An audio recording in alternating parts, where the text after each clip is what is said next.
Tiyakin daw ng National Bureau of Investigation na walang special treatment kay Senator Jinggoy Estrada. Ang pinuno ng naturang kawanihan ay meron ding concern dun sa medical condition ng mambabatas, ngunit ito ay pinauubaya sa jurisdiksyon ng hukuman. May balita si Bombo Grant Hilario. Inihayag ng National Bureau of Investigation na kanilang titiyakin walang magiging espesyal na pagtrato kay Senador Jinggoy Estrada sakaling ipag-utos man ng hukuman na isilbi ang arrest warrant laban sa kanya.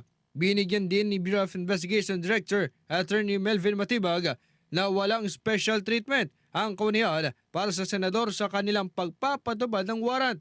Aniyay, kapareho ng mga kapwa na harap sa arrest warrant na inisyu ng isang korte, walang pagkakaiba ang kanilang isasagawang implementasyon pagdating sa mambabatas. Habang binigyan linaw ng direktor na ang patungkol sa sinasabing medical condition ni Senador Estrada ay hindi na saklaw sa magiging jurisdiction ng ahensya sapagkat matapos ang arestuhan ng isang individual, kadyat raw itong ita-turn over sa kustodiya ng korte nag-issue ng kautusan. Nabanggit kasi ni Department of Interior and Local Government Secretary John Vic Tremulya na sinabi umano ni Senador Estrada na kinakailangan niya ng knee replacement surgery. Same with the other fugitive or subject of a warrant of arrest, the same treatment. So when to arrest him, as to his medical condition, I think that is not within the jurisdiction of the arresting officer of the NBI.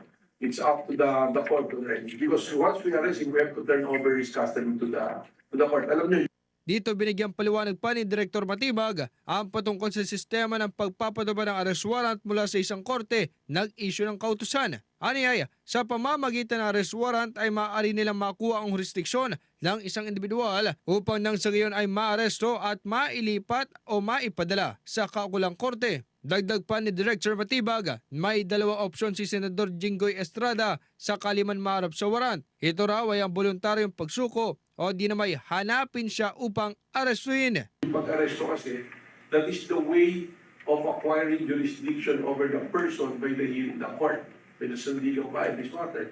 So, tama naman, dalawa yung option niya, either he surrender voluntarily, just like what Senator Bong Revilla did, or hindi siya sumurrender, hindi siya sumuko, pupuntahan natin siya para ma-arresto natin at ibigay ang jurisdiction sa Sandigan Bayan. Sa kabila nito, wala pang inilalabas na panibagong arrest warrant ang Sandigan Bayan kontra kay Senador Jinggoy Estrada kaugnay sa mga kaso nitong kinakarap. Kahapon kasi ay kadyat inilabas ng ikalawang dibisyon ng Sandigan Bayan ang warrant laban sa mambabatas kung kaya't agad na nagtungo ang senador sa korte upang magbayad ng piyansa. Ito ay sa kasong graft pa lamang, habang sa kasong plunder naman may posibilidad na issuean rin ang senador ng panibagong warrant kung maglalabas man ang 5th Division ng Sandigan Bayan. Magugunit ang sinampaan ng Office of the Ombudsman ang senador na mga kasong nabanggit may kinalaman sa pagkakasangkot umano nito sa korupsyon sa flood control. Para sa Bombo Network News, ito si Bombo Grant Hilario and this is Bombo Radio Philippines, the #1 and most trusted source of news and information.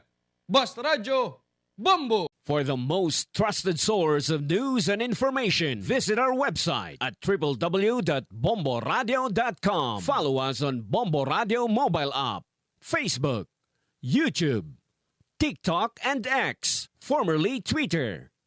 Like, share, and stay connected. Anytime, anywhere.